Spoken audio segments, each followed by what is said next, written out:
All right, we're out here in Howard County, Maryland. I believe this is called Millennium Park. I was out in Annapolis filming the sunrise with my DJI Air 2S. And now that sunrise is at 5:30 in the morning, that meant by the time that I was done, that basically put me right in the middle of rush hour. I was making my way over back to Northern Virginia, probably go to Reston, Lake Fairfax Park, and I'm gonna fly my Cinelog20 there. So I figured I would just stop here and kill some time until traffic dies down. Since it's pretty early, it's a school day. There's really no one here in this park, and it's got some great spacing away from everything.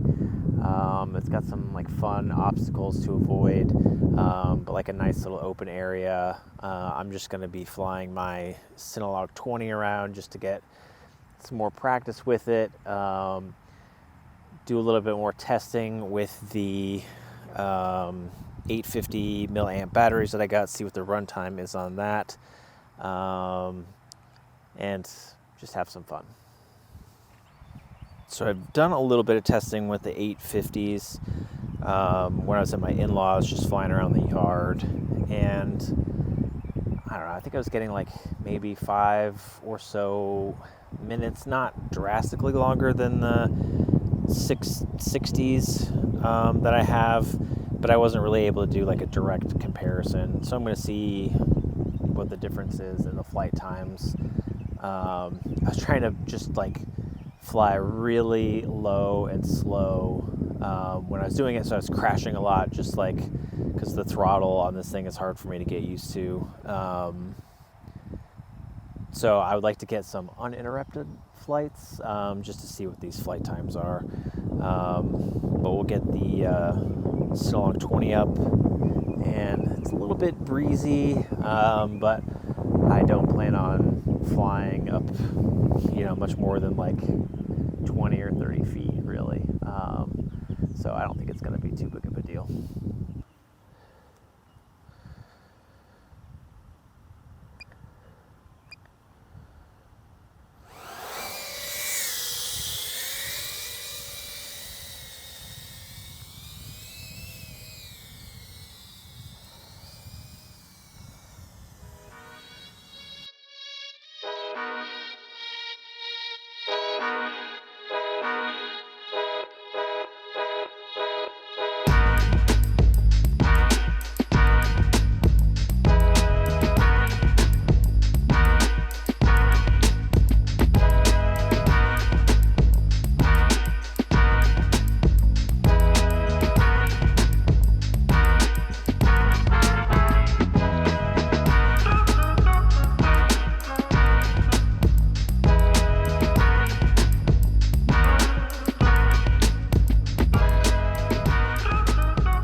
The only downside to these 850s is that this, at least the stock strap, I could get a longer one, but it's honestly the way that it fits in there in the Cinelog35, it makes it really difficult to even move this strap. But the 850s are just, you can only just get it Velcroed with this 850 on there. Not too big of a deal, it holds well enough. I'm not going to be doing anything so crazy that it's like gonna rip the Velcro away, but just an interesting thing that I noticed. Well, I'll try one of these 660s. We'll see how long we get. I'm guessing probably instead of 5 minutes, it'll probably get maybe around 4, but we'll see.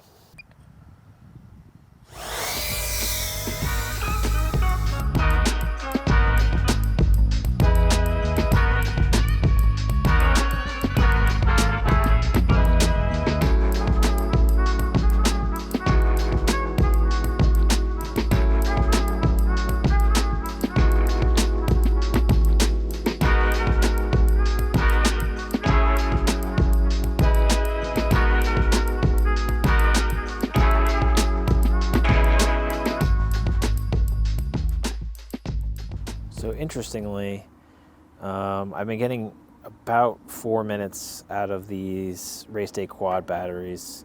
They're 660 milliamp hour. I think the first time, put one of these Tatu 650 batteries and only got about a little over 3 minutes. So that's interesting. I think they're rated a little bit differently, but not. It's not.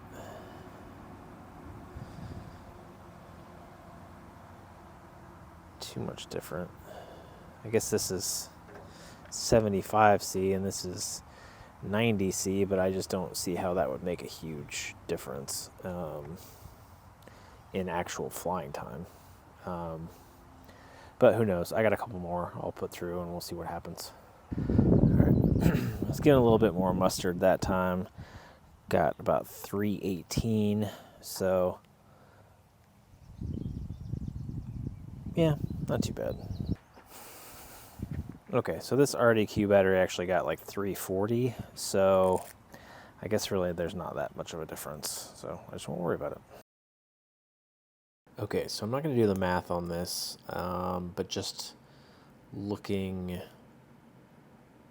in general at my flight time, just sort of eyeballing it on the Cinelog20, it looks like I was getting about anywhere from like 3 to 4 minutes depending on flight style and depending on how far I pushed the battery. So let's just call it about 3.5 minutes, and that was for both the RaceDayQuad batteries and for the Tatu batteries. I would say I was maybe getting a little bit more out of the RaceDayQuad batteries, but honestly, I don't think the test was rigorous enough to make a firm judgment on that. So I will just say that they seem to be roughly equal and lasting about 3.5 minutes. The 850 milliamp batteries seem to get about 5 minutes, maybe a little bit less. So maybe 4.5 to 5 minutes depending on flying style. So just to give you an idea of what you have looked forward to with the Cinelog20. Obviously, if you move down to like a 450 milliamp hour battery, you're going to see an even further reduction. I don't see the point for me in going down to batteries that small. So overall, I think the 850s are a pretty good option. The weight doesn't seem to cause any issues with performance. I actually kind of like the way the additional weight smoothed out the throttle, made it a little bit less jumpy, a little bit less jittery. Maybe it's not going to make it quite as acrobatic as it could be, but honestly, it's a little like 2-inch or whatever, 2.5-inch Cinewhoop. It's not really meant to be acrobatic. It's just meant to be fun. And the 850s give you, an extra minute and a half of battery over like a 650. So to me, that's a worthwhile trade-off. So I think if I buy more batteries in the future, I'll probably just stick with the 850s.